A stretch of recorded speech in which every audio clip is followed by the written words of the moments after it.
I'm Tatenda Mabikacheche. I report in progress. So I'm Tatenda Mabikacheche, and I was born and raised in Zimbabwe. That's where I'm from. So Southern Africans usually are not a minority in business school, so it's always great when I get to. Is it just me, or we can hear her? Zimbabweans. Okay, yeah, some people are coming in and getting on mute. So prior to joining, at the moment I am at McKinsey & Company as a consultant, but prior to that, I worked in public policy and particularly doing economic policy research at a think tank here in Washington, D.C. I've always been passionate about thinking about problems that we're facing, doing research, and just finding ways to problem solve and try to address some of those challenges. A lot of my interests are at the intersection of the public and private sector. So I think a lot about impact investing and some of those topics around how we address social inequities through both public and private sector solutions. The rest of some of my background is on screen here, so I'll leave it there. Thank you very much, Tatenda. Okay, so the next person that we would actually introduce is Dotun. So Dotun, please kindly introduce yourself. Tell us your MBA program, a bit about your background before business school as well. Thank you, Lamide. It's really great to be here, and thank you for inviting me to join. My name is Dotun from Nigeria. I'm a lawyer, or I would like to say I'm a recovering lawyer now, because I'm transitioning to consulting. I mean, I have, just like the prompt says, I have 10 years experience. The last 7 of them were in the oil and gas industry. And I just noticed, you know, like for the last 4 years of my career, I've been doing a whole lot of like strategy and project management and all of that. And I was like, yeah, I mean, lawyering is great, you know, but it would make more sense, you know, for me to take a deeper dive into this. And that's where the motivation to go to business school came from. You know, it just made sense for me. I thought, okay, Canada would be a good place to go to, you know, with my family and everything.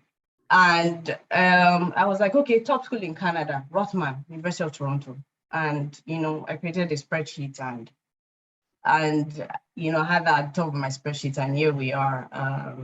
And so that's it about me. I'm transitioning to consulting now. I'm going to join McKinsey as a summer intern this summer. So yeah, that's it. Thank you very much. Thank you very much, Dotun. That's so exciting to hear. So our next panelist is actually Dede. Please kindly introduce yourself and tell us your MBA program and what you did prior to business school. Okay. Can you hear me? Yes, very well. Great. All right. Thank you, Olamide. Thank you for organizing this. And yeah, I'm honored to be here and to talk about myself and what I've been up to. So I'm Dede, like you all know. I'm from Ghana. Prior to the MBA, I worked with Vodafone Ghana. I have a little over 8 years of telecommunication experience, particularly in marketing and spanning the areas of product development, segment marketing, and customer value management. So I'm currently doing my MBA at the Said Business School, and I'm also the co-head for outreach for the Oxford Africa Business Alliance. So that's a little bit about me. Thank you very much, Dede.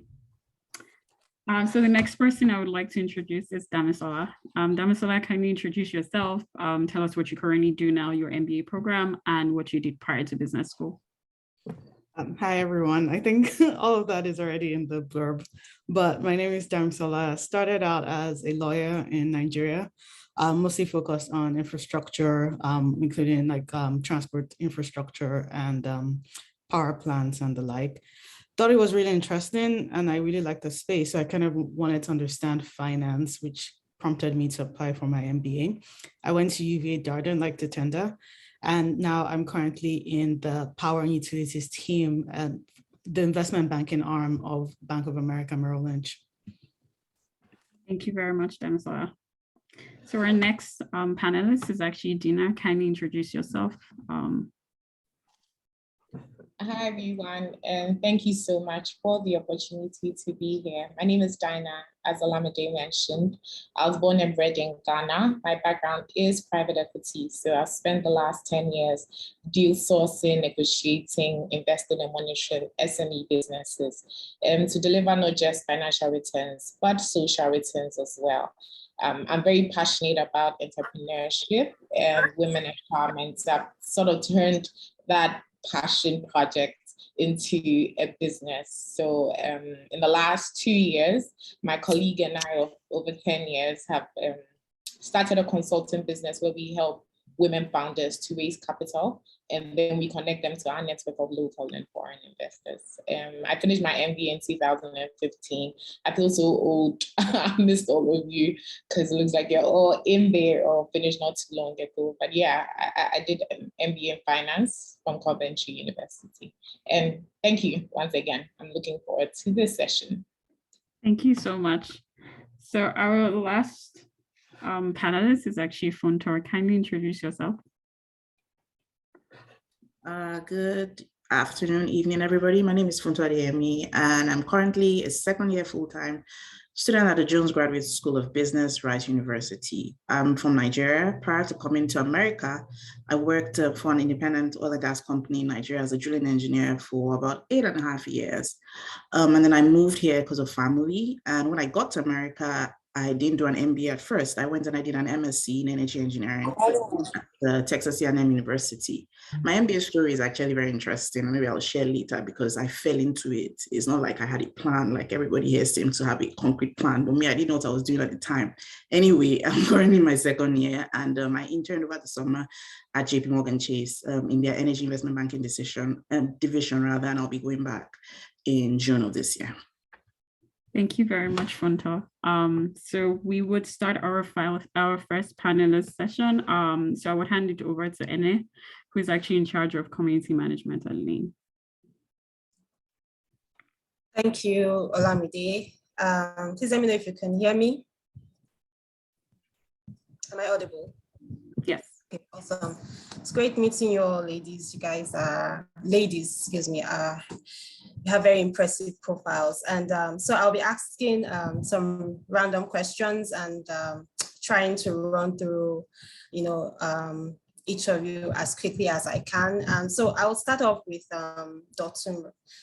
Being a legal counsel, right? Why did you decide to pursue an MBA? Thanks, Ene. I touched on this a little bit in my introduction. So my last role at the oil and gas trading company that I was working for, Gladius, was Vice President Legal and General Counsel.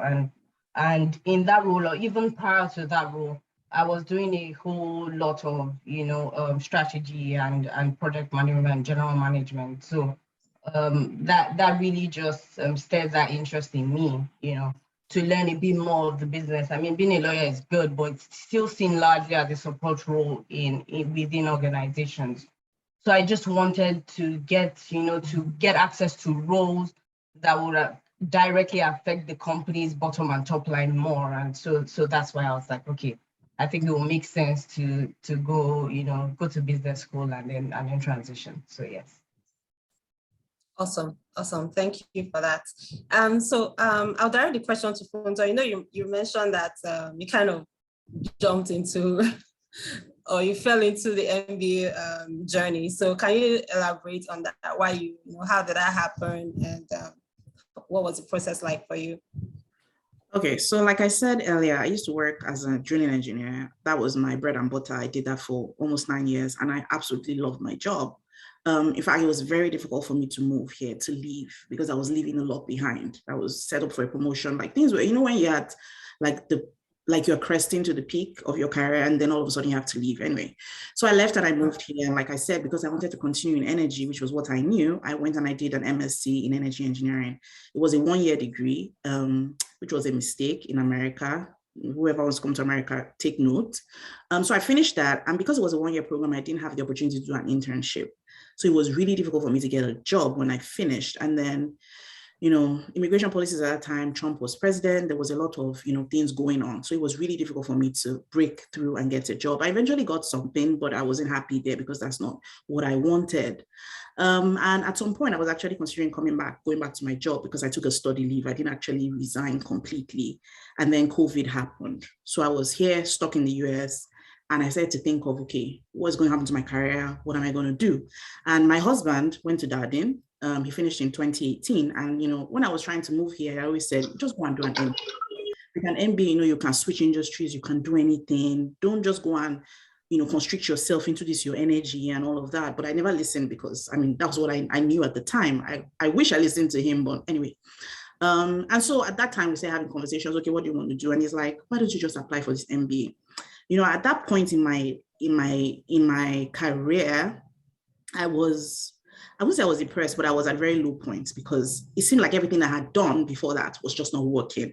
And so I wasn't even listening to him. I'm like, you want to go and do an MBA? How much was your degree? I'm not even finishing for your degree. Now I want us to go and take another degree. So I was telling him that, how are we going to afford this? But it was like, just apply, you get a scholarship. But because everything had just been against me to that point, I at that point, I really didn't believe in myself.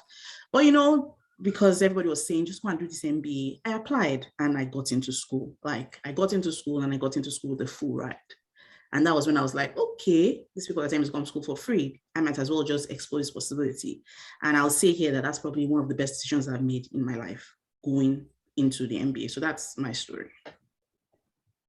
Wow, beautiful story. And we are glad that, your hobby was able to push you to do this and, eventually did it. And thankfully it was the best decision that you made. Thank you for your response. I'll move to Tatenda now. Looking back, right, as an alumna, why did you decide to pursue an MBA?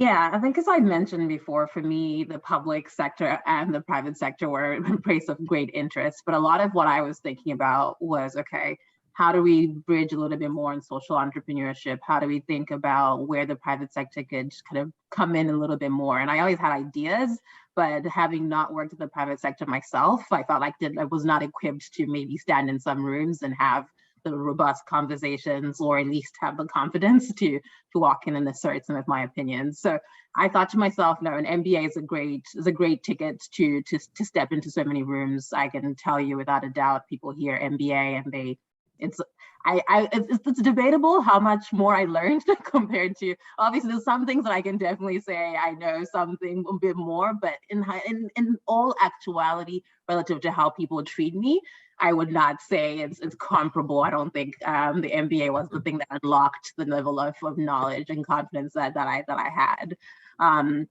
But I essentially chose, so I think it was noted there, I chose to do an MBA MPP. I thought it was a great combination of being able to really start to understand what the thinkers and leaders in those places are. And as we talk about women in leadership across the board, we need more women in business and even more women in politics and policy and places where there is great influence in how we decide things. So I thought I couldn't see any other way. People always ask me, which one did you prefer more? And for me, it was always a package deal. So if anyone is ever thinking of MBA, MPP, let me know and I can give you the pros and cons of why not. But MBA was an incredible decision. Awesome. Part of the agenda for today's event is we'll be having breakout rooms. So I'm sure by the time we move to the breakout rooms, a lot of our guests will have deeper questions, trying to understand more, the decisions we made throughout our MBA journey. So thank you so much for your response. I'll be moving to Dinah. My question to you is, how has the MBA helped you achieve your goals as a woman? Right. So especially because I now run my own business, I think the leadership skills I gained while doing the MBA has sort of helped. It involves a lot of communication as well. And yeah, those kind of soft skills. And those are things that you learn from doing group projects all the time in school, having to work with different people from diverse backgrounds. Basically, yeah, so that's what I'll say. I wouldn't say it's just because I'm a woman. I'm sure the males would also say the same things, but really is a leadership skills and then that kind of soft skill. Apart from the knowledge you gain from actually doing an MBA, is the soft skills I'm very thankful for. Yeah. Okay, great. Thank you so much. And you, Damisola, how has the MBA helped you achieve your goals as a woman? Not necessarily as a woman, but definitely as a Nigerian that was Jack mine. It's definitely helped quite a bit. I mean, initially when I started out, that really wasn't my plan. What led to was, I got tired of working in Ogunlela, and I wanted to move not to some sort of public-private partnership entity. And I couldn't, even though I had like all the skills and all the experience, I couldn't move there because I didn't have a master's degree. And I also knew that like a bunch of people already had LLM. So, it was just like, no, I wasn't going to go that course. And I think the MBA basically shaped, wanting to do the MBA was because I kind of already had a vision of what it was going to let me gain or get, which was pivoting from law to investment banking, gaining more experience working in an international organization with the ability to connect with like different people across the world, as well as still being in a career or in an industry that I find very interesting. And, there've been like a million opportunities since then. Awesome. I'm sure a lot of people can resonate with the Japa reason, right? So let's move to Dede, or is it, just can you pronounce your name? I don't want to. Yeah, it's Dede. Dede, okay. Yeah. So, as a current student, how was settling down in a new environment like for you? What was that thing that shocked you the most when you moved to school? Okay, so for me, what happened was I was actually late. So I had some visa delays. And so I got to school a week after most of my classmates had gotten to school. And so already I felt like I'd missed out. MBA's fear of missing out. And so then settling down with, so I came over with my daughter. At the time she was 16 months. So she was still kind of a baby. And so I had to settle into a new city, a new country with a little one. Yeah. So I think what shocked me the most was how scarce time as a resource is. 100 things, a million things are happening at the same time. And you need to decide on what you're going to pick. And yeah, so I think the time factor was the biggest shocker for me. And yeah, so settling in, it took a while. My first term, I was still settling in. I now feel more settled. And yeah, so that's how it's been. What about you, Funto? So the question was, what shocked me about school, right? Yeah, how was the settling down process for you? Similar to Dede, I moved here with the first degree I did, because that was when I was here newly, right? My MBA had already been here for 2 years before I started. But when I moved from Nigeria in 2018, I moved with my son, and he was 2+. So it was just, and again, like I said, it was a 1-year program. So it was really like, I had classes, 4.5-hour blocks, and I had like 3 classes every day. So I literally had to like look for some form of care for him. My mom did move with me, right? But I still put him in daycare. So it was just being like getting back. I was out of school for 10 years, or when did I graduate? 2010. So for 8 years at the time, right? So it was just getting back to the grind of, I'm actually a student. I carry my bag, fill it with books, go to school. Like, I'll come back, my son is pulling my leg. It was just all that. It was just basically just trying to adapt back to being a student, and then, settling into a different country, different food, not knowing what stores to go to buy what. You go and buy something here and realize that, you should have gone somewhere else, or just all those little things basically was it for me. I can totally relate. I also graduated a long time ago, and I'm just wondering how I'm going to settle in when I move to business. I just hope that I won't be running from one class to the other. But I'm looking forward to it as well. Thank you so much for your response. And finally, for you, Dotun, how was settling down in a new environment for you? What was the thing that shocked you the most when you moved to school? Well, kind of similar to what Funto said about. The last time I was in school was 2011, law school. So it was quite jarring for me too. And especially I felt like fish out of water. The first term, the first semester, And I had to do all this quant heavy stuff and finance and reading, and my program is quite academic. So like just having to read, do overnight jacking. I'm like, Jesus Christ. I'm not used to this now. I've been working for 10 years, so that was one. Another thing was finding out how old I was compared to a lot of my classmates. Like everybody, I think it was so funny because they did the professor in class put up something about Pac-Man, and it was like I was the only one that found it familiar. I was like, Jesus.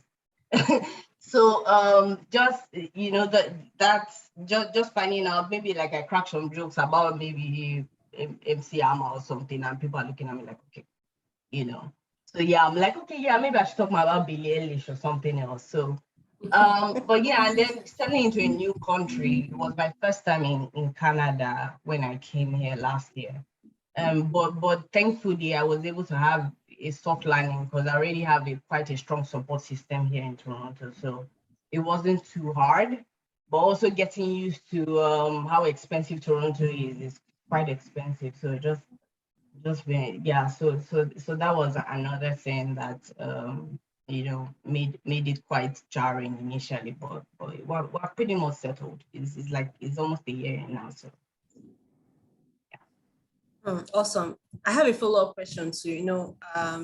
Being I won't say a better word. I won't say older, but let's say more mature, most mature person in class. I don't know if that's a better word to use. How were you able to navigate through the process and not feel like blend in if throughout the process without feeling like you are the odd one out and you're surrounded by much younger cohorts of peers? I mean, first of all, there are a couple of people that are older than me too, so thankfully I'm not the only Mama Agba like some of my friends fondly call me. But I think the great thing about being in business school is that you have people from diverse backgrounds. So everybody has what they are bringing to the table. So there's already that wealth of experience. So first thing is I made sure I put myself in that headspace where I needed to appreciate where everyone was coming from. You can't be doing any senior pangolo in any business school because, Lord knows, wherever you're getting a job post MBA, you probably find a lot of your bosses are younger than you. So there's nothing like first get rid of that complex. That's first thing. And then be willing to be a sponge, be willing to learn. So the good thing is that I didn't have that super traditional mindset of, oh yeah, I'm older than you, I've been working much longer than you have.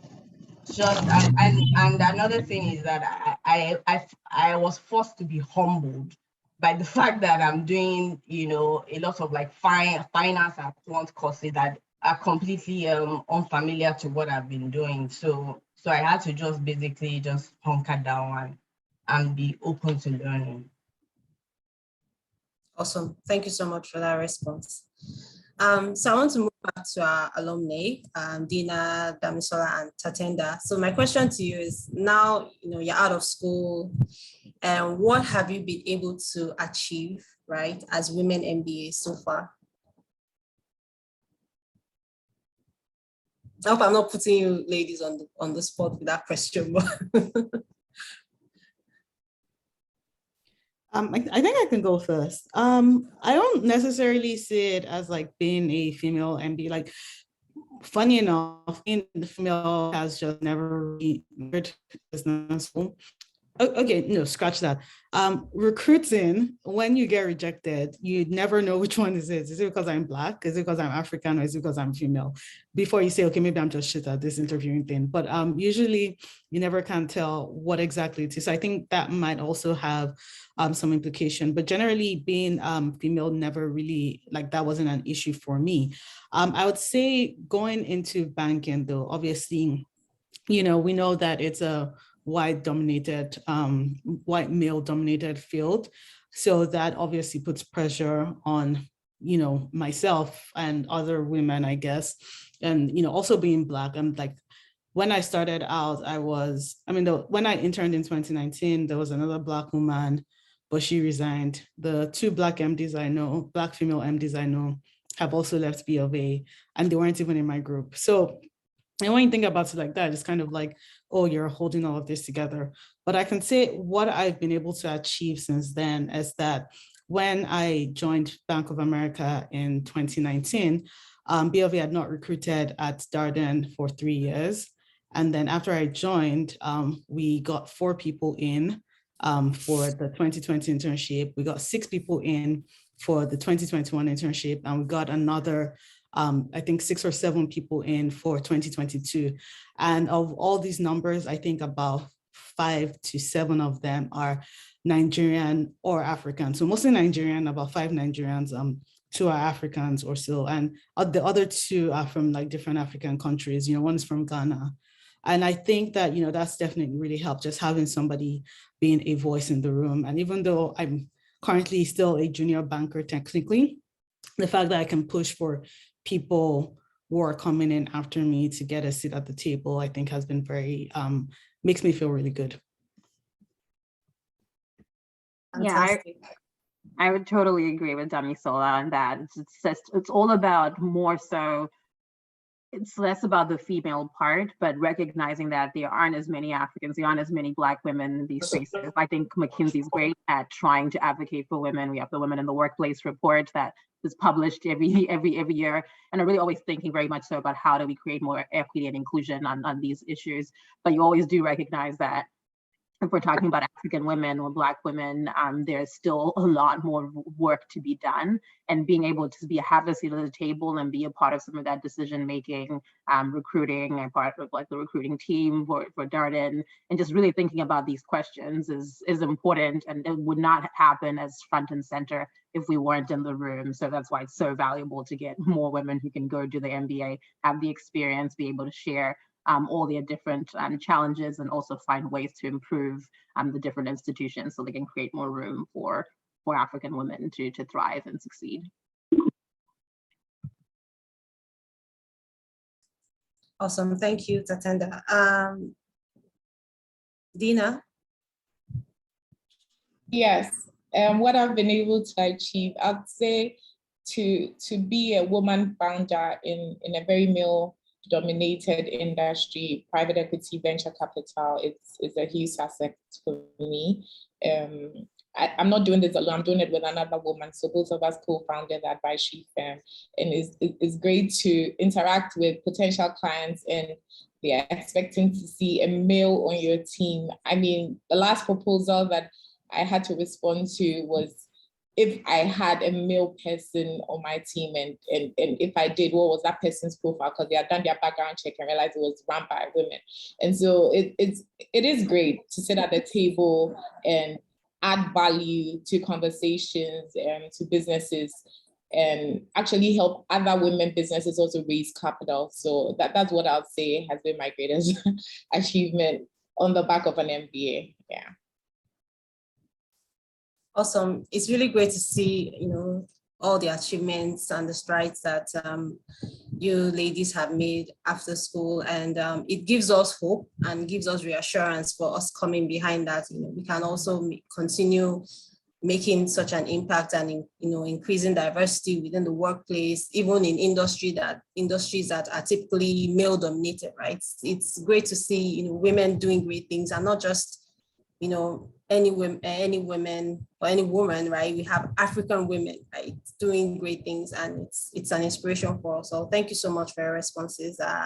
I'll be moving back to our current students. So I have 2 more questions. I hope time will permit me. So for our current students, did you feel like, so I'm going to move to the financial aspect, right, if you don't mind. Did you feel that the funding opportunities that were available to you helped you achieve your, MBA goals, or are helping you achieve your MBA goals? Okay, I can take this first, if you don't mind. Okay. So I guess it helped because the Rodman MBA is quite steep, regardless of where you're from. I mean, except you're a business or or a mosque.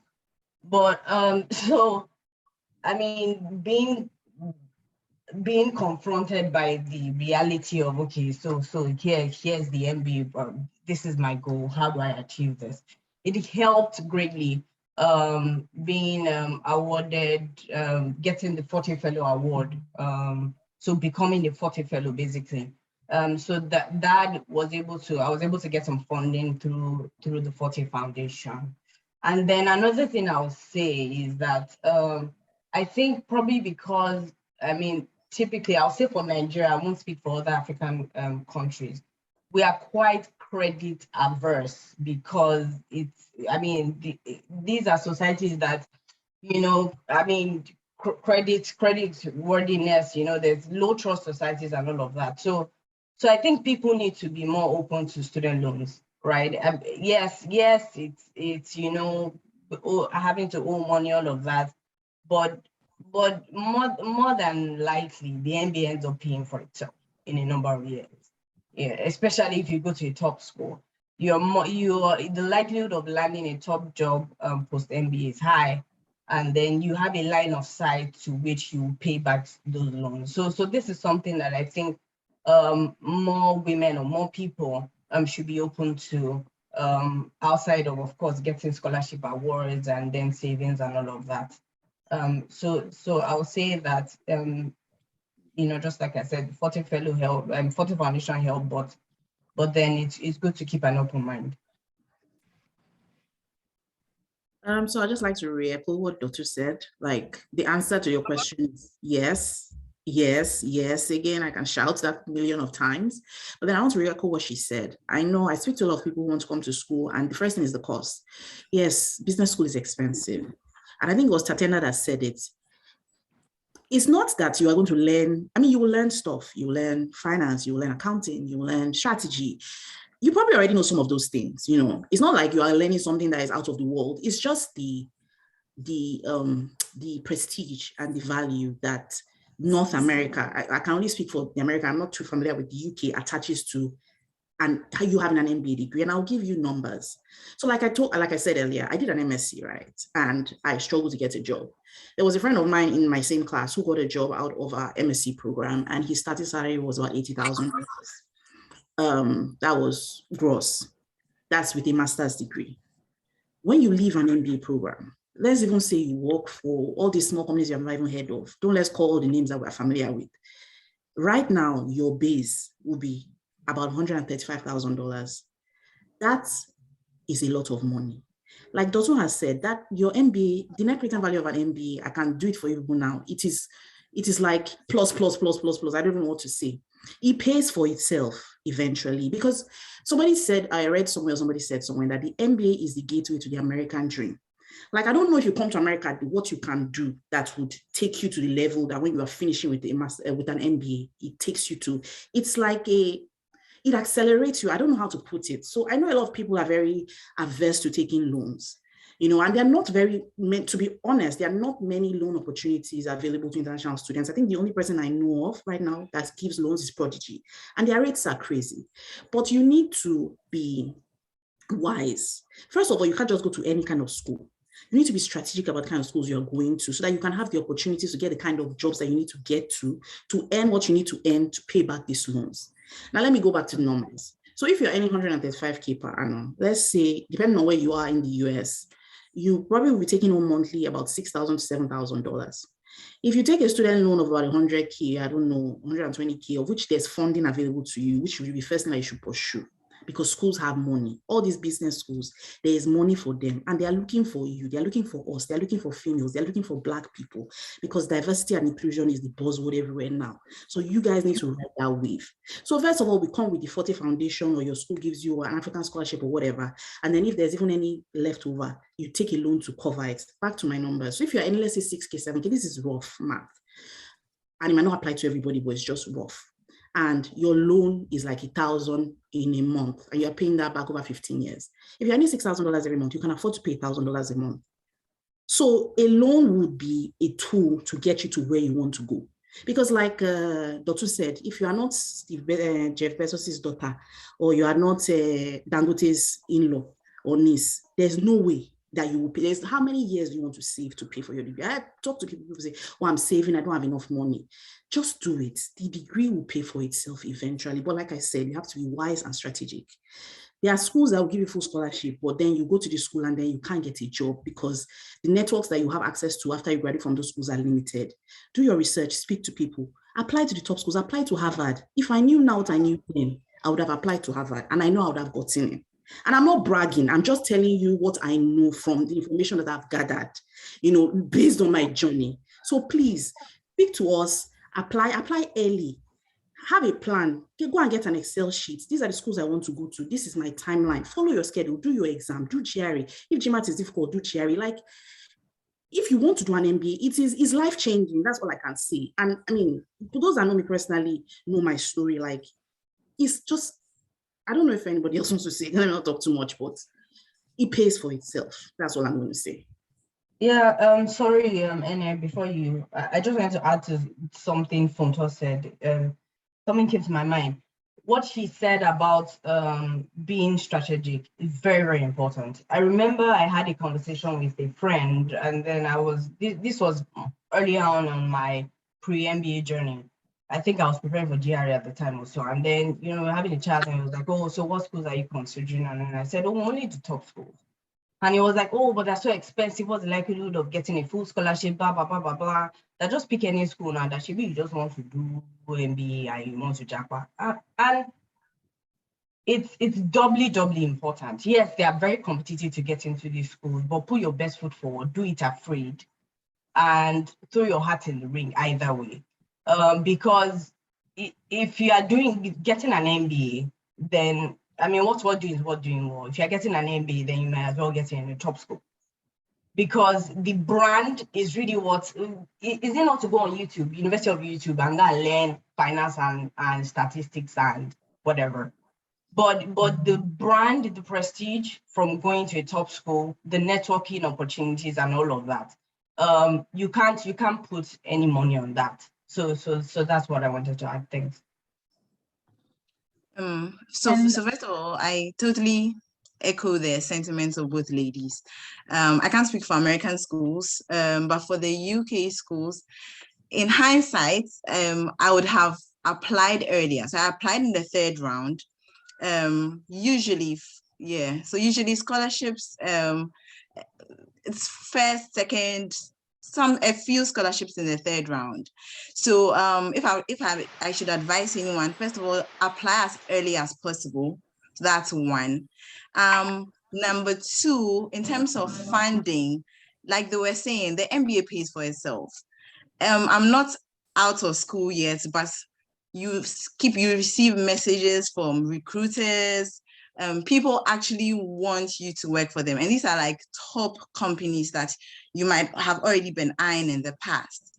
And so, so for me, and another thing too is even with scholarships. So I only found out this when I actually got to school. If you did not even get a scholarship, you can write to the recruitment team and they can actually give you some form of funding. And so the possibilities are limitless. You just need to actually put yourself out there. Just try and do not disqualify yourself. So that's one thing a lot of people do. They look at the requirements and like, no, I don't think I should apply to the school. Just like Funto was saying, apply to the very best. If you are going, go all out, go hard. So yeah. And I'll just add one last thing. I know I'm not in school at the moment, but this is something I remind people a lot. I came from, when I was given my offer, no money at all. And I was like, you always have to believe in yourself and advocate for yourself. And I wrote them that letter and I was like, this is my story. There's no way you could tell me that, like, you are not going to give me any money at all. There's so many reasons, right? Between one, I come from Zimbabwe. There's hyperinflation every day. I can't even tell you that I'm going to be able to pay for this for the long haul, but I know I deserve to be here, right? But besides you can come up with multiple reasons, but there's a reason that just like you all are brilliant and most of you deserve some of that money. You might not have come across maybe in your interview or maybe in your application, but yeah, whether it's like you have to justify and explain your score, your GRE, GMAT scores, your story, like where you want to be, where you see yourself. don't sell yourself short is the one thing that I will definitely repeat. Like as Dede say, I ended up with like 75% off, from 0 to 75% of that money. They just gave it all to me after that letter plus, and then it was easy to do the forte. The one thing that I did, I also said, like, I know this forte, did you also consider that? And they were like, all right, we will give you the money, we'll add you to forte, we'll do all these things, right? Because you've got to be able to find ways to advocate for yourself. Awesome stuff. Thank you so much, ladies. We're right on time, and we're done with the first session of our fireside chat. We'll be going into another session, and then we'll come back again for the next fireside chat. So over to you, Olamide. Thank you so much. Oh, thank you very much, Anna. Thank you very much, our panelists. So just because of the way the conversations have been going and we don't want to run over time, we're going to go into the second fireside chat session. And then the third part of our session today would actually just cover breakout rooms. And we have 3 breakout rooms we're already set up. So I will just jump into the questions and just direct it to our current panelists. But thank you so much, everyone. So far, this has been really exciting, and I can see our comment section has also been blowing up as well. Thank you. So I'll start with our current students, Dede, Funto, and Dotun.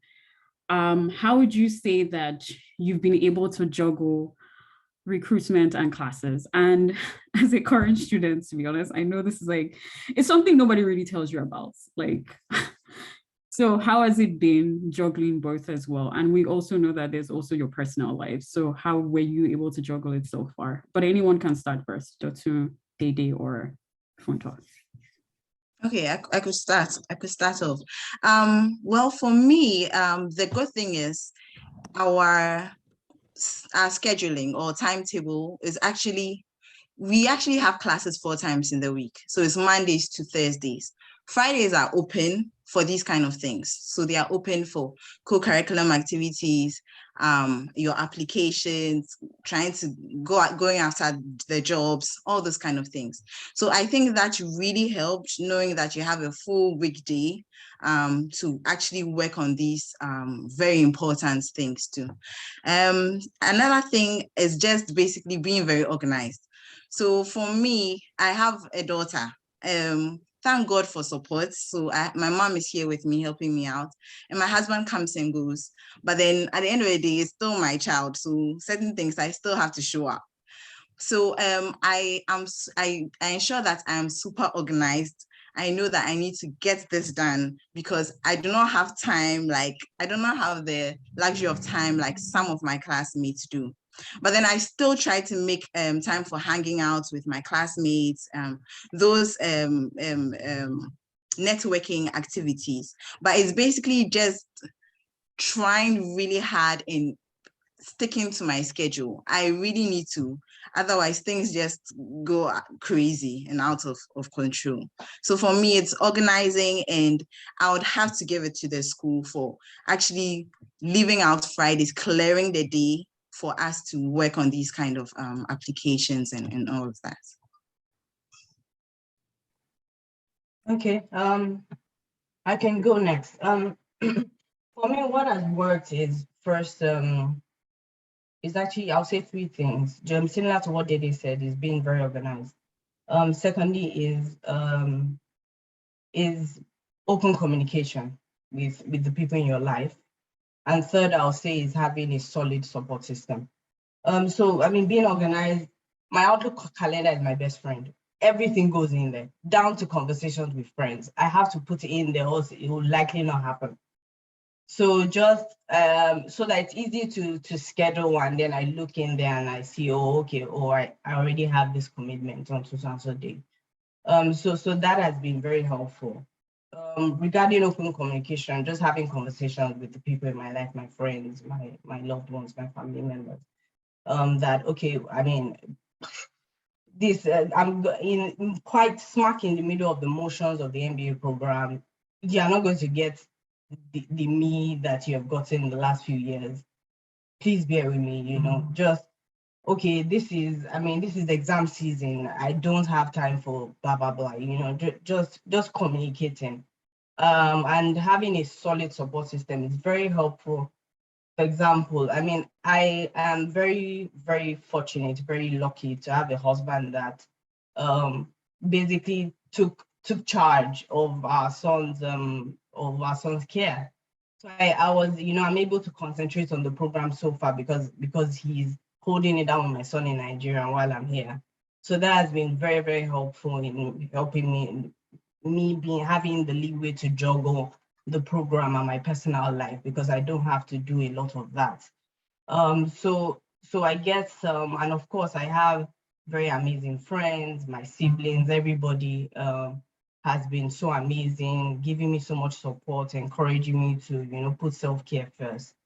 So that's how I've been able to basically thrive so far. Okay, so for me, I actually got a job before I started the program, and I will explain how. So there's something called early recruiting or diversity recruiting, which has become popular in the last few years in the US because of all the horror around racial equity and racial injustice. So basically, as an underrepresented minority, as a female, as a Black person, as Hispanic, basically underrepresented minorities, you get to recruit before your classmates. So typically when you start business school, you start in August or early September, and you recruit in the fall, which is you do your internship recruitment between that September and December, January. But for early recruiting, if you are eligible, like I listed, you get to recruit in the summer. So when I accepted my place at Rice, which was in like April or May of 2020, the Career Development Office started sending job opportunities. And like I said, I fell into this MBA thing. I just saw it. I was like, these people are looking for, they are looking for people to work for them. Me, that I'm looking for a job for so long. Let me apply. You know, I was just on that apply trail. And I applied, and honestly, I followed through and I got the job. So I basically had my job offer like a week before I started school. So that was helpful for me because it was like, I'm pivoting, right? I used to work as an engineer, now I'm going to work as an investment banker. I am not the best, or I never used to be the best finance and accounting person. Yeah, I did math, I was quant heavy, but not core finance, not MPV and all those things.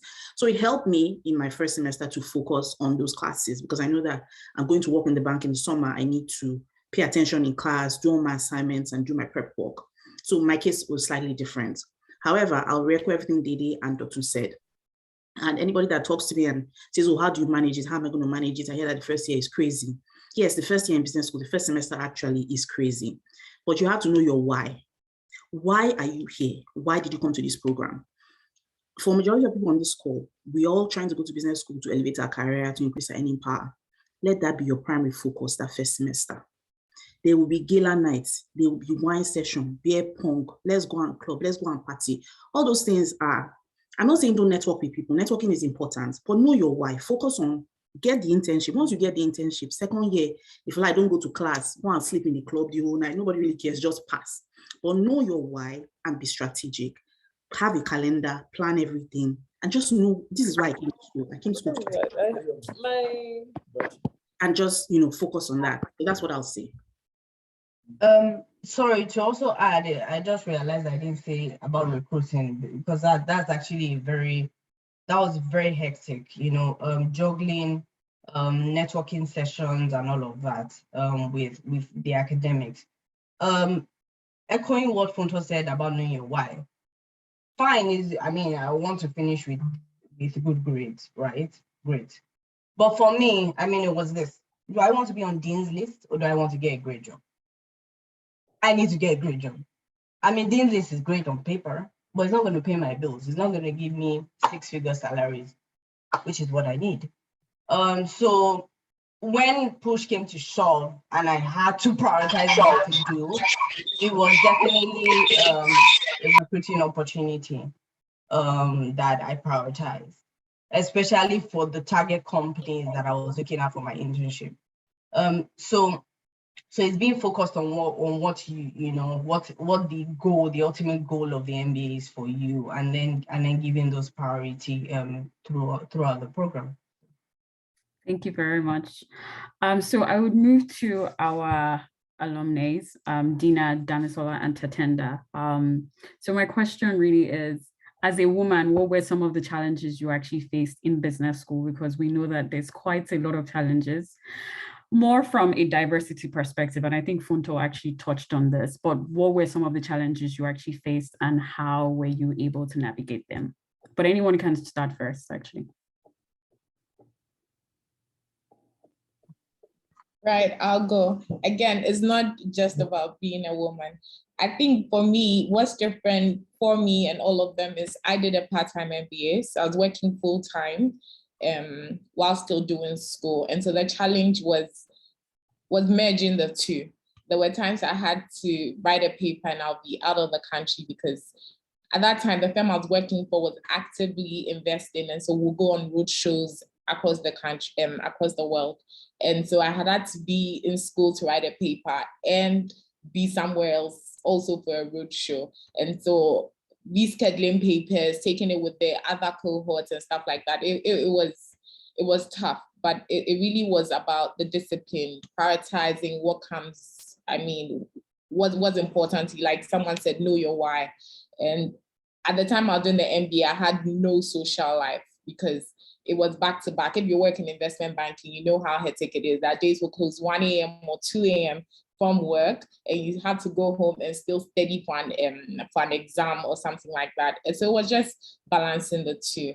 Again, like I said, it's not because I'm a woman. I'm sure anyone who had to work in school at the same time would go through that. And that was my major challenge. Thank you very much. Tatenda, Damisola, do you want to chime in? Yeah, I mean, sure, I could go. Again, I really didn't have any problems being a woman in school. I mean, yeah, like I'm married, but I don't have kids. So like my husband is old enough to take care of himself. So I didn't really that wasn't my concern. I would say that my biggest issue really was just being Nigerian or African in a really white school. Like Charlottesville is probably one of the whitest places you would ever live in.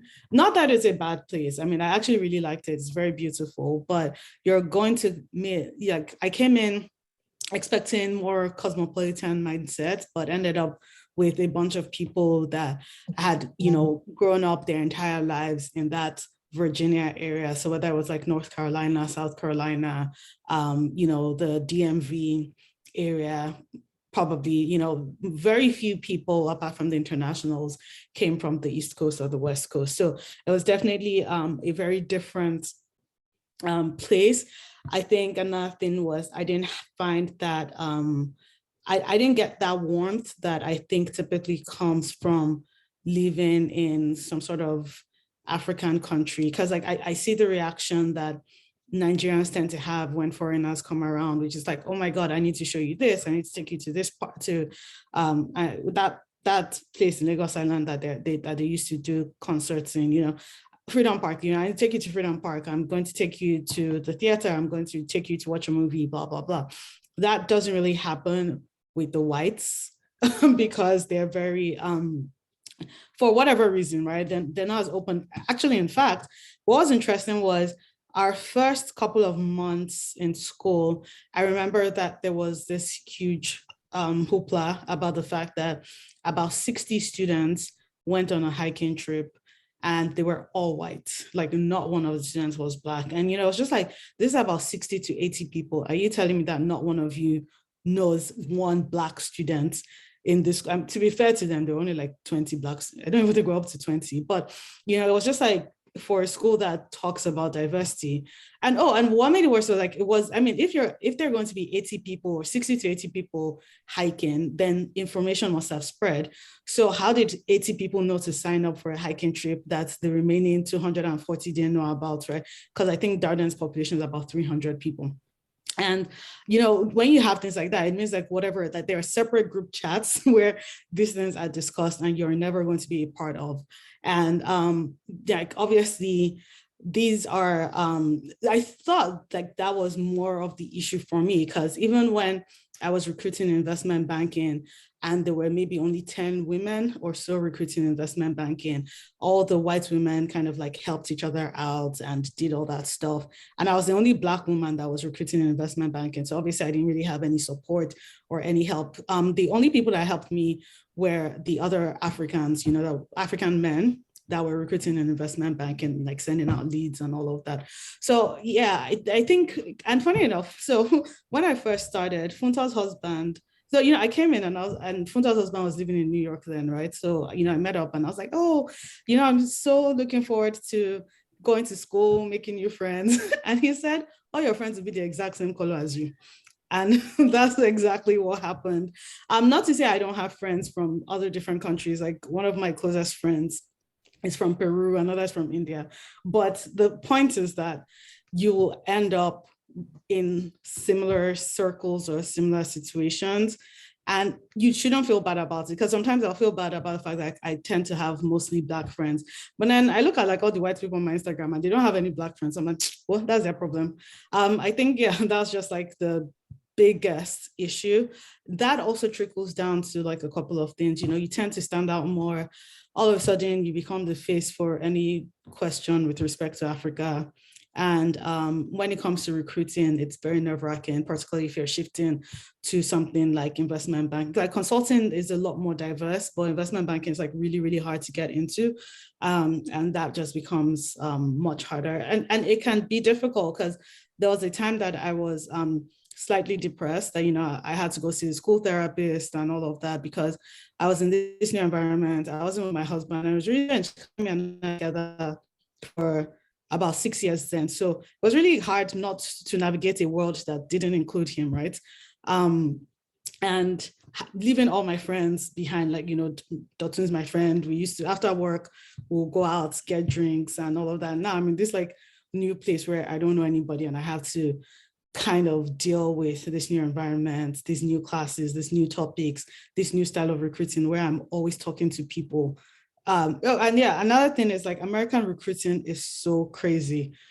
Like you literally have to have conversations with people over and over and over again, like saying the same things and hoping your personality is great enough for your interviews. And this is something that happens publicly, right? Like everybody can see that you're in that recruiting process. And that definitely takes a toll on you. But as I said, it occurred more because I was a foreigner as opposed to me being a woman. And sorry, just one last anecdote before Tatenda goes. One of my friends is Indian, and so we're having like one of these like touchy-feely classes where you're supposed to talk about your emotions and all that shit. And this girl bursts out crying in class. And so I'm looking at her like, why is she crying? And she's Indian, sorry. We're still really good friends. And she was like, oh, the white people around her don't care. Like the night before, she was having this really great conversation with like some white girl. And then this morning she's coming to class and she waves at her and that one walks past. And, I'm laughing to myself because I'm like, like, I mean, like, Yogita, I love you, but like, why is this? Only for me to find out after that her husband was in school and was also like, they were both doing the MBA together. So I'm like, so me, that my own husband is not here. What am I supposed to? I can't kill myself. But it's just to let you know the kind of pressure this puts to you, and to let you know that, look, you'll make your friends and they will be great friends and you'll have them, but it's definitely going to take you some time to adjust to the situation. I love it, Damisola. I think you're saying the right things. At the end of the day, right, we're here to give you honest and transparent experiences. But none of that said, I think someone was asking the chat, is Dotun still the case? I'm like, a lot of America is still the case in many spaces of this. So it's not even like a Dotun issue. It's just a matter of I remember explaining, because I've been in the US now about 11 years. So sometimes I have a little bit of a different perspective because I've gone through, the MBA wasn't my first experience there. And I would always be looking out for people when there was my fellow Africans coming in. I remember I only had two people who had come straight from Africa in my class in my year. And they were, the first few months, they're like, oh, nothing's wrong. This is going to be easy. I don't know, I haven't been a minority in Nigeria or in Ghana. I'm cool with white people. And they're like, this is different. America is different. What you think about the dynamic between Black and white is a whole different, if you've never really understood what you watch on TV or whatever it is, it's like it's a whole different space and mentality that you have to carry. So some of these things, there's really no major shield I could say you're gonna get. You just have to experience it. But I think what Dotun mentioned before, like really knowing your why, like why am I here? Am I here to make best friends? If that's the case, you might not, and it might be really hard and it might be a struggle.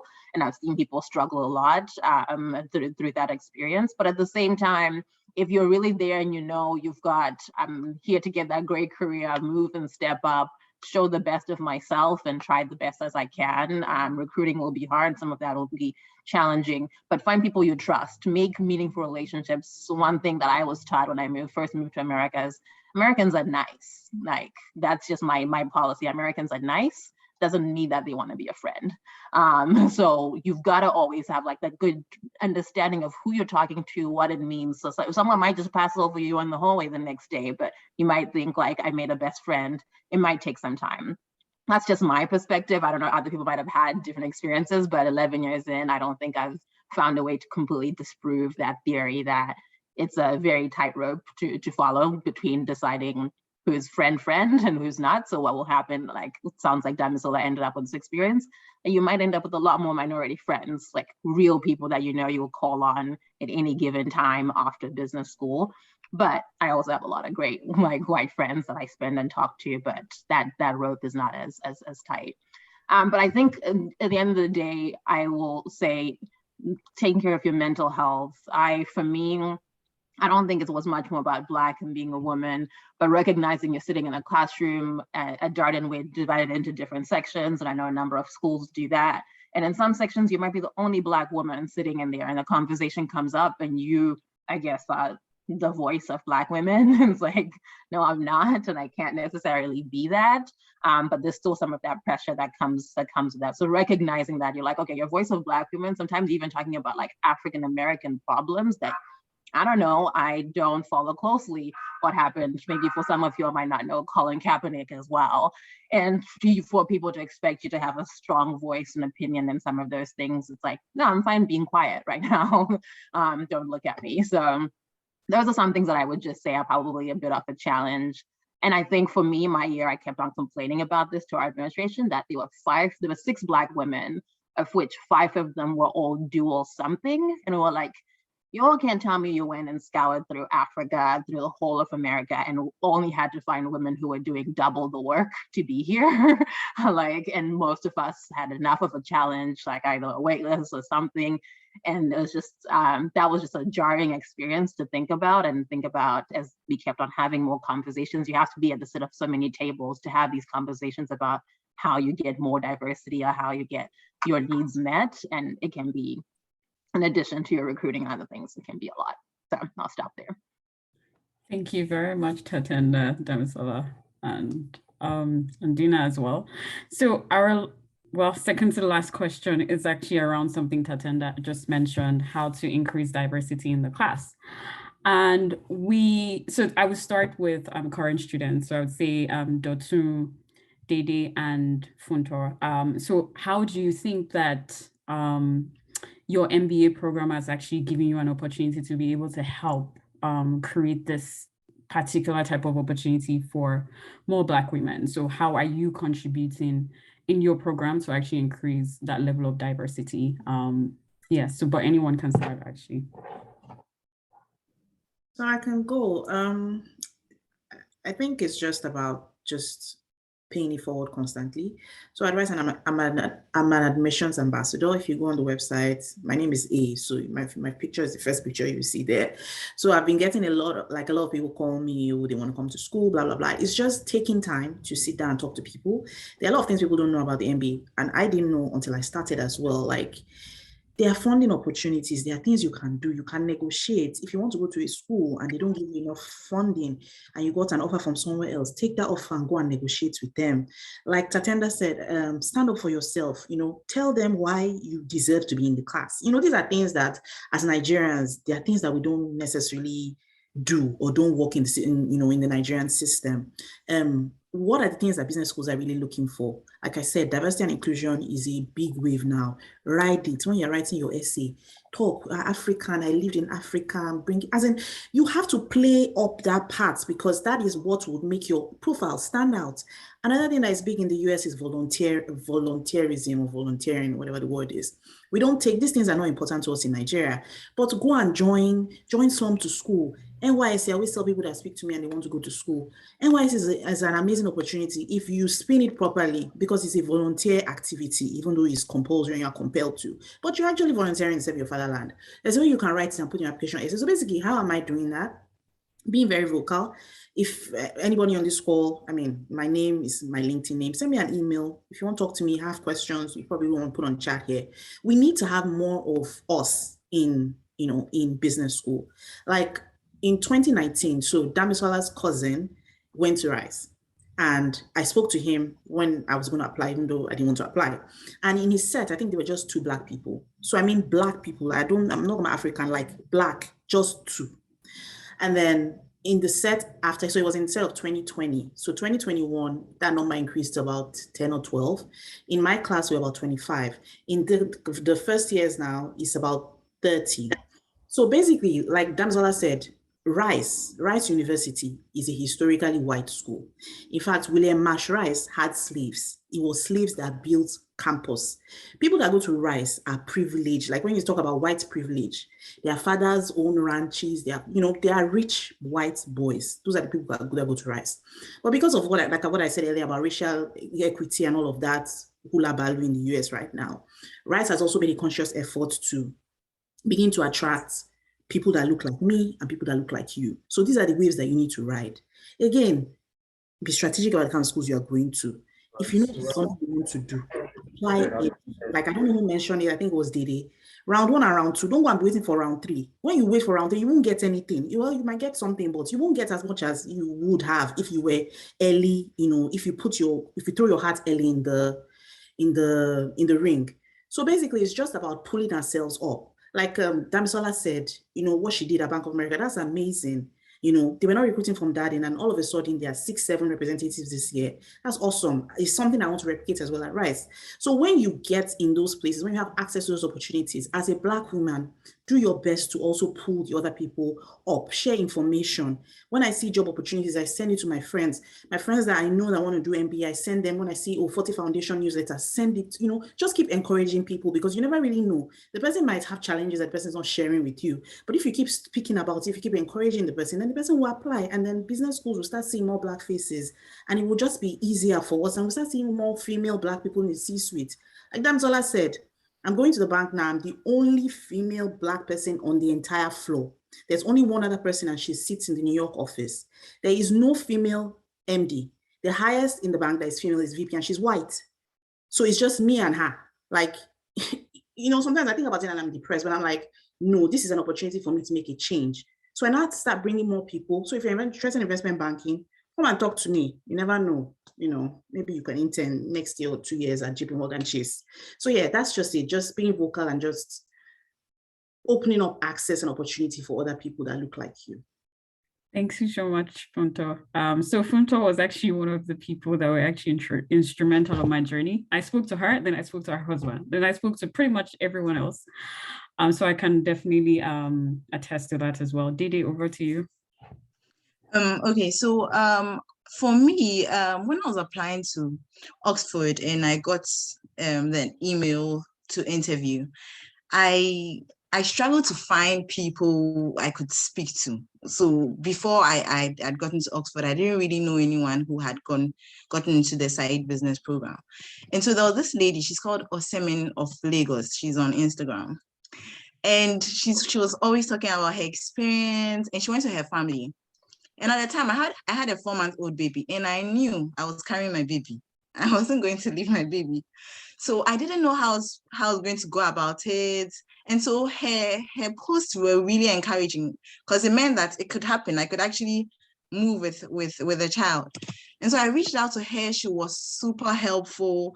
She even told me about bursaries and grants for like nursery, everything, all the way to even the college I should pick, just because I had a family. And so when I when I was admitted, I really felt I wanted to be in a position to be able to help someone just the way Osemen helped me. And so that's why I applied for the outreach head in the Oxford Africa Business Alliance. And so in my role, I have webinars just like what we are having, and I get to speak to a lot of people. Some email me, send me messages into my LinkedIn. And anytime I do receive that kind of request, I always make sure that I make myself available, because I'm here because someone was available to speak to me. And so as much as I can, I try to give back. So yeah, so basically that's what I've been doing. And yeah, so anyone here, anyone who is interested in the side business school or working in the UK, you can always reach out to me, and I'm happy to have a conversation. Thank you very much. Dotun? For me, it's really about intentionality, being very, very intentional about paying it forward. The good thing is that within my network and within the network of people close to me, there are a lot of people that are very much interested in going to business school or doing masters one way or the other in North America, specifically in Canada, which is where I am, of course. And so I'm always happy, I'm like, oh yeah, give them my number, let's schedule a call. Just being very intentional. Okay, if you have any questions, ask. If you need this, just let me know. If you know anyone. So I've become the unofficial go-to person within my network about going to business school in Canada. No problem. I'm happy to wear that badge. And then even within my school community, within Roadman's community, I've become an official ambassador of recruitment. So I've had the AdCom guys send me emails about, oh yeah, have a chat with this person. We just extended an offer, have a chat with that person. And I'm happy to take on it. I've recommended a few people to them also. So really just be intentional about it. Rich, you could see someone on Twitter talk about, I'm tired of Nigeria, or I was on queue today for scarcity, and man, I'm looking for how to Japan. I don't even mind doing business school. You can reach out to the person. I've actually done it. And just because it's people that helped you get here. I disturbed Damisola's life. Like, she literally sent me a pack. So like, man, don't do GRE, wabo lawyer, you feel GMAT. Jelly carried my 2 left legs and did GRE. So just always pay it forward. I'm intentional about it. That's what I have to say. Thank you very much, ladies. So my next question is actually for Dinah, Damisola, and Tatenda. So if you could change anything about your MBA journey, what would it have been? And so it could be anything, to be honest. It could, I don't even want to imagine, but I'm actually looking forward to hearing what you guys have to share about this. So anyone can actually start. For me, I would say not doing the whole full-time MBA. I mean, listening to people's stories, hearing from all of you and how it went for you, I sometimes feel like I need to experience that, and so I might just go back and do another MBA. But my main regret was doing it whilst I worked. Yeah, I didn't get the full experience. Yeah. Thank you, Dinah. I guess mine has got a similar tone. I don't think I would take it back because there's no way, but I did miss out by being a dual degree and being busy and being stretched. And I also worked while I was in school. I never felt like I was always able to commit 100%, but that's just the reality of things. You pick which leg you wanna pick on. But I think it would have been great there's so many great professors at Darden. There's so many just great people you can get to meet and learn a lot more from. And I don't think I always was able to find enough time to build some of those networks and also to just get to know my professors a lot better. So I think leveraging that a little bit more would have probably given me greater dividends on how much more I would have been able to learn and just, relationships going forward. A lot of resources as well. So utilize the resources that are there. There's stuff there. Sometimes it's not advertised, but if you ask, if you search, it's probably out there. So finding more time to do that, get your money's worth. Yeah, you should definitely get your money's worth. Mine is actually kind of stupid. I actually wish I got a car in school. I feel like half of my stress at Darden was not driving, like going to the grocery store and having to like carry those heavy bags, or like waiting for a friend to, as you can imagine, how many friends to like to pick me up and take me back and all of that.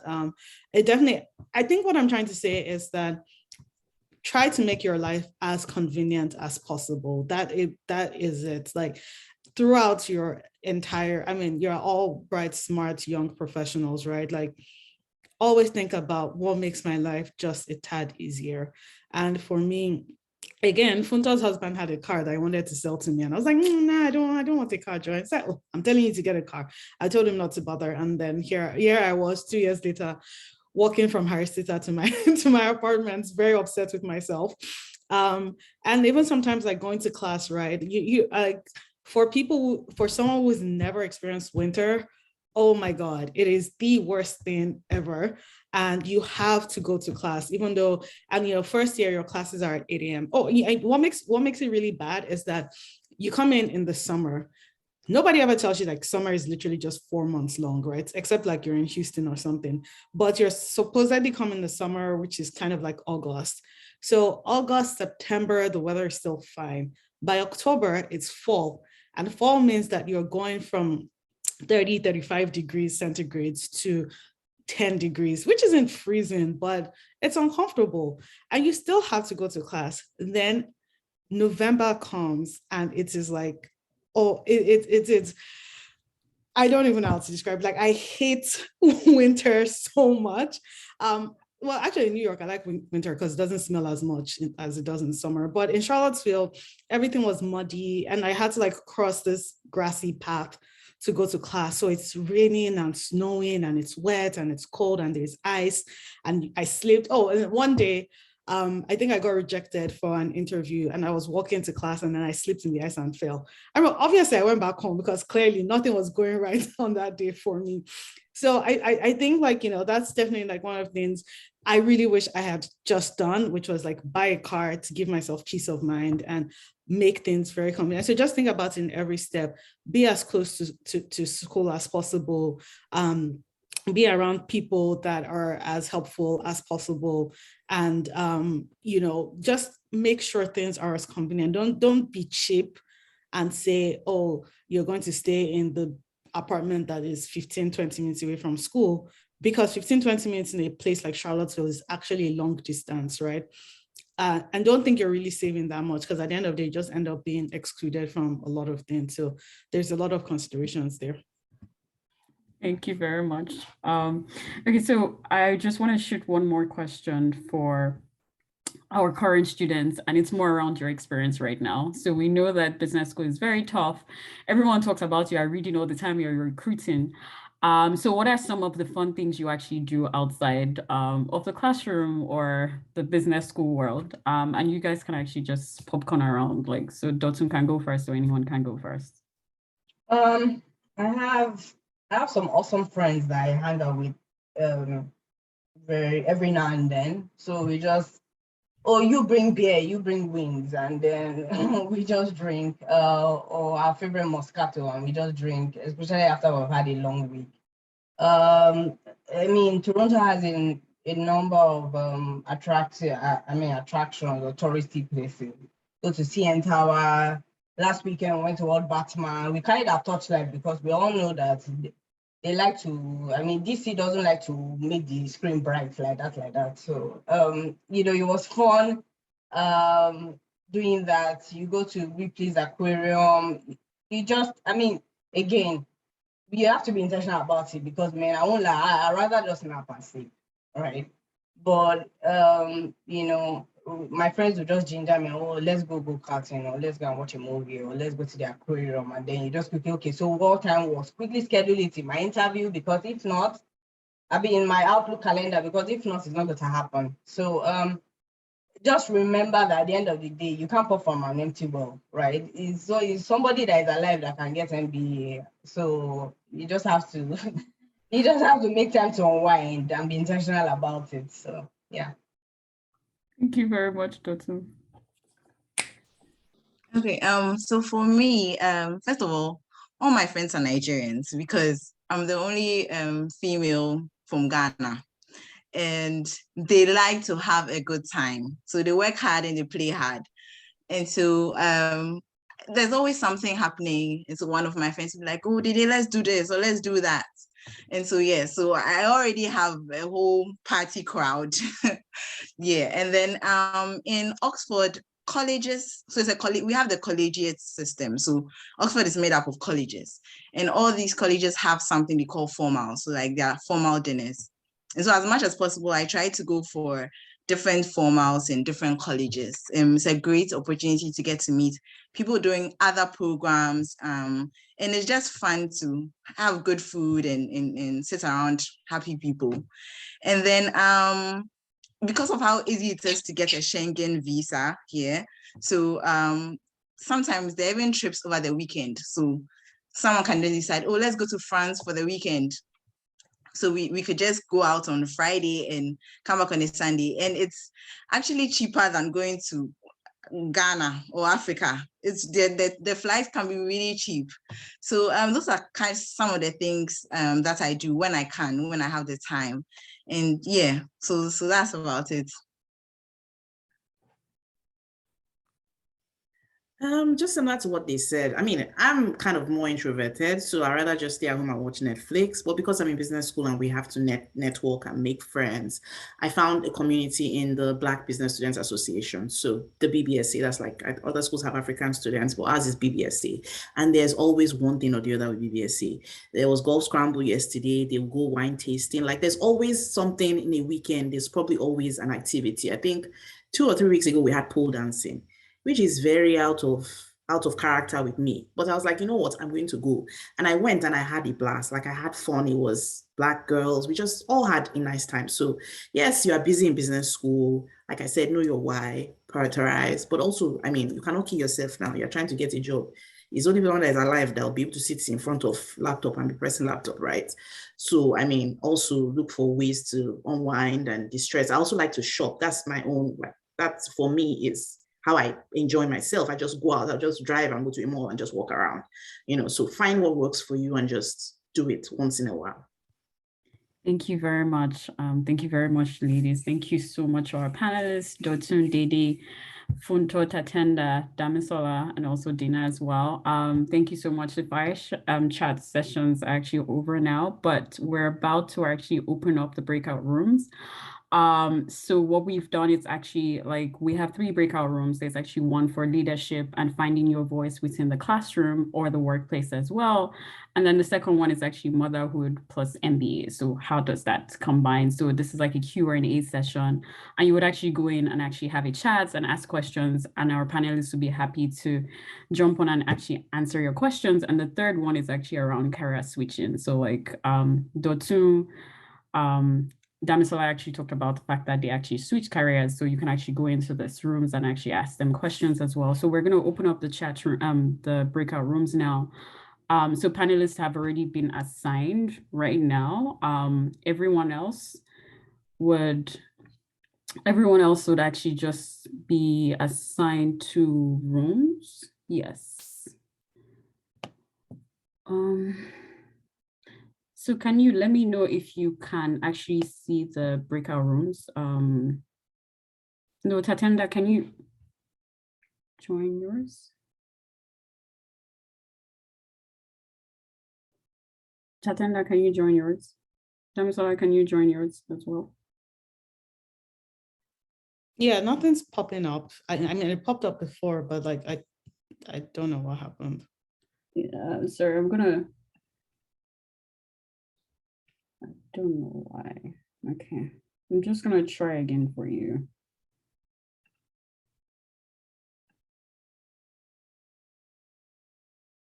Yeah.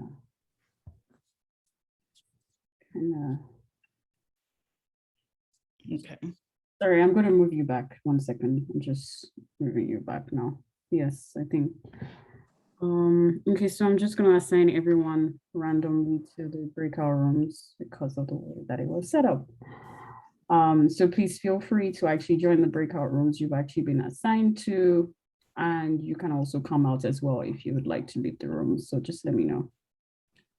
Yeah, I'm also still not in the breakout room. Okay, that's kind of weird because I can see that. Let me try one more time. I can see that.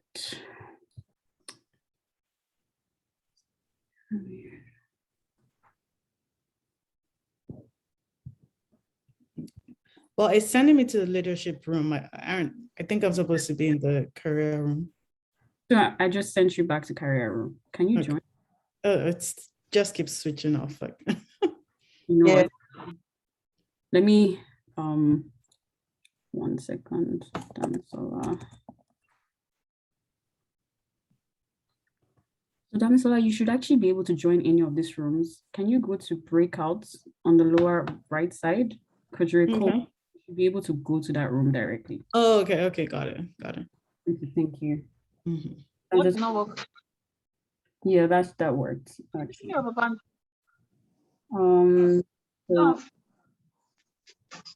So I'm just using people to and people can come out and tell us where they would like, if they would like to move. Please give me something from my room.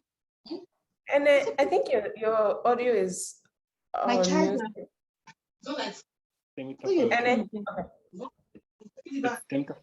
I'm not even the one speaking though. No, there are other people. Can you kindly go on mute, please? This would actually be very helpful. Thank you.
Just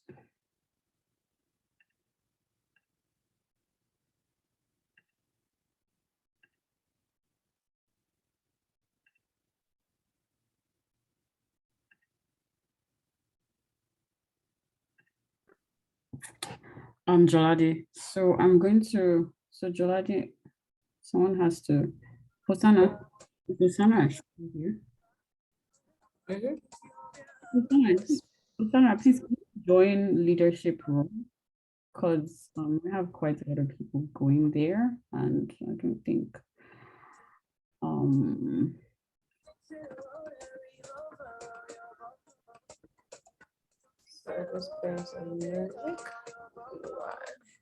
Hosanna, leadership room, you can actually join.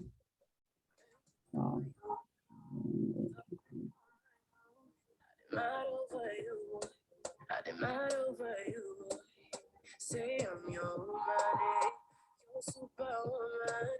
I demand over you, boy. You demand over me, oh. Let me know if I'm more than just a friend to you, more than just a friend to you. Make a know, cause you know say how to try for you, no say how to ride for you. So why you gonna do it like that? Why you gonna keep that thing from me? Baby, don't do it like that. Why you gonna act like you don't know? Baby, don't do it like that. Why you gonna keep that thing from me? Baby, don't do it like that. Baby, don't. I know you're feeling the one inside your body. I know you need someone to hold, somebody like me. So baby, don't do it like that. Baby, don't do it like that. Oh, in love, forget Ethiopia. This is forget Ethiopia. Oh, in love, what be the matter? This is what be the matter. Oh, in love, forget Ethiopia. This is forget Ethiopia. Oh, in love, what be the matter? What be the matter? Hey, sorry guys, are you guys still assigning people to groups? Yes, we are. Sorry, can you, I'm trying to check who's speaking now, so I just know. Yes, Kumi. Which breakout room would you like to go into? Hey, Olams, are you like putting one leader per breakout room? It's actually meant to be, so the thing is we have 2 per breakout room, but Jolade, so that's why I said that Hosanna has to be in one room, because leadership, we have only one. Who is the speaker that you want to be leadership? Leadership already has a speaker. Tatenda is there. Okay, let me just go in because I want to sign off soon. But let me just go in. Yes, can you join her? She's there actually. Damisola is also there. What? Damisola is also, she's also there. Damisola is there. Yes, she's leadership. Okay, because Damisola was meant. Okay, it's fine. Okay, so I think we have everyone. I don't know who this person is, but I don't know. Yeah, so because we kind of have just one person in one room and 3 in others. I think we can. It's no, fine. when 20 people, no, like okay, you have no. Sorry, Olamide, can you confirm that the participants here are just learners? The rest of the people on the, because there's still some participants on the. No, there's actually, so that's the thing. Some people have not joined the rooms. People have been assigned, but they haven't joined. Anyone that doesn't have a room has been assigned. You have just not joined your room. So that's the issue. Like everyone has been assigned. Okay, guys, for the participants who are still on the call, not in rooms, because there are a few of those, can you double check to see if you've got like a room? I'm sorry, I'm sending messages to chat. I think they were assigned to rooms, like someone said. So the idea was for people to come out and tell us like which rooms they would like to be reassigned to. Like, okay. So Komi, I can see Komi. Okay, please just send in the chat like what room you'd like to be assigned to. What rooms do we have? Leadership. So we have leadership, we have motherhood plus MBA, and we have career switching. So, okay. So just send it. Michelle and Komi, which room would you like to be assigned to? Because people are not joining. Leadership. I can join career, thank you. Even Michelle, career switching. Okay, done. Please, can you join the room, done? Ayomiku, please, what room would you like to be assigned to?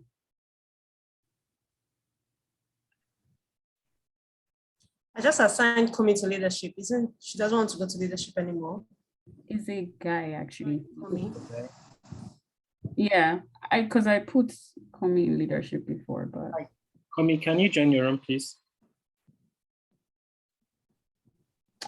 Yvonne says has a session in motherhood. Okay, so I can move. What room does she want? Okay, she wants to go career switching. Okay. Done. All right, thank you, Olamide. I think we only have, there's Doyin, Damola, Bridget and Ayomiko still not in rooms. No, they so guys. Maranatha. They Maranatha. just didn't join the rooms. So like everyone has been assigned to a room. So if they have an issue with the room, all right. So we they're not on this phone.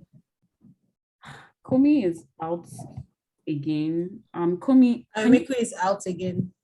Ayomiko, please, which room would you like to? Bridget, Besta. Are people leaving? I don't know. Komi, what's going on? Please, can you unmute and speak? So we have like 5 people who haven't joined their rooms. Okay, Komi has come back in. Who is Obesta? Obesta, Doyin, Ayomiko, Bridget, Maranatha. Okay, you know what? Let me give you access, Okwe, because I should have given you access. But like, Ayomiko, what room would you like to join? I think you might be having maybe some sort of like network issues. So Bridget, like we have people at least. Guys, okay, so what room would you like to join, Maranatha?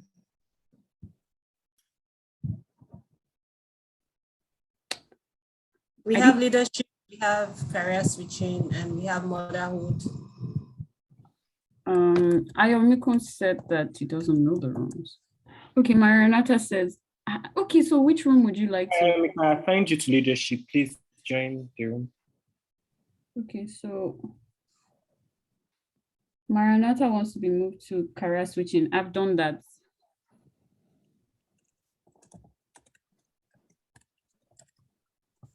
What about you, Ayomiko? He has been assigned to leadership. But he hasn't joined. He has joined now. Great. I don't know why Komi is still here. We keep adding and taking notes. Komi, what's going on? What about you? Besta. Obesta, to be honest, I think the person didn't join with audio, so it's actually been hard for, I'm not sure what it is, but person has not been responsive. Komi says his network keeps kicking him out. Sorry. Okay, you can just join again. I think you're still assigned to the group. So okay, yeah. So I think he can go back. Tola, do you want to be assigned to any group? No, I was. How you did now? I was on the call, Jerry. So how are you? They gave you Best Husband Award. Did you hear what Dotun said? Ha! I was like, God. I did try. I think Komi wants to join leadership. No, don't assign me to any. Don't assign me to any group. I'm just here to observe. Okay, don't worry. It's fine. It's fine. But Komi is actually in leadership. He's maxed out. So I'm going to reassign Komi because I'm not sure what's going on. You're assigning me to. Okay, I'm sorry.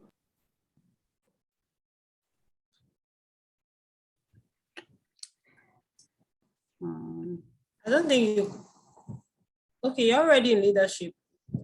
Yeah. I think he's in now. What about Doyin Damola? Doyin was assigned. Doyin did not accept. So it's Doyin. They're like, there's Doyin, there's Bridget. I think there are like 3 people that didn't accept their. Doyin, please can you accept your?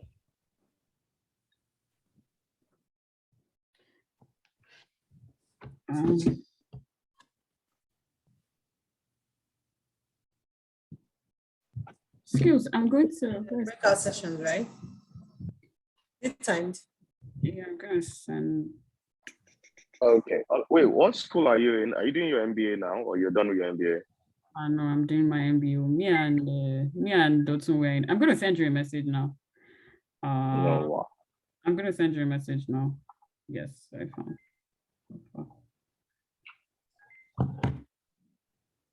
Yeah, you can move me to whatever room Dotun is in. There, let me come doing supportive husband up and down. They're giving you a award, Abby. Okay, I'll move you to. I think Dotun is in career switching or motherhood. Yes. Okay, she's in career. Career switching. Yeah. Got it. Done.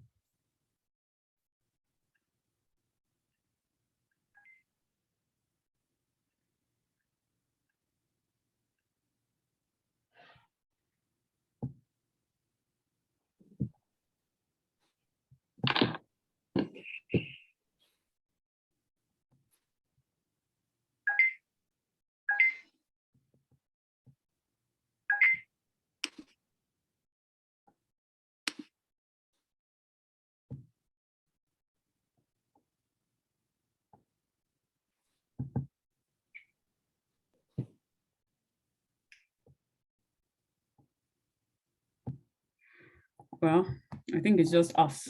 Hang on, it looks like there's still one more person. No, there are like two Sorry. more. Like three, actually. Yeah. Can someone, let me chat with Doing. Hi, Doing.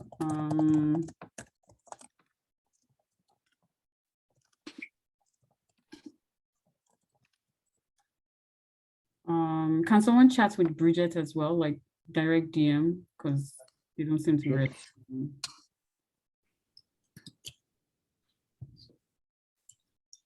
Or Besta as well. Like, I think that person joined with the system that.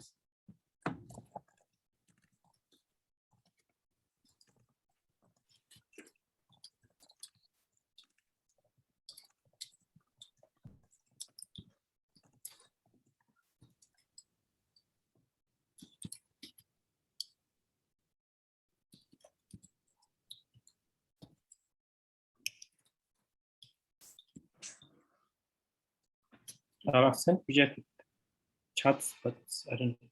Let's wait.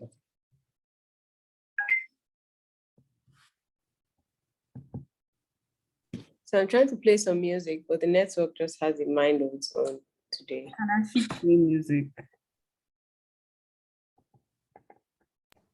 Are we still having Kahoots? Please start. No? We're still recording. No, because of I sent you a message, Annie. So can I stop recording? Yeah, it's on your side, Olamide.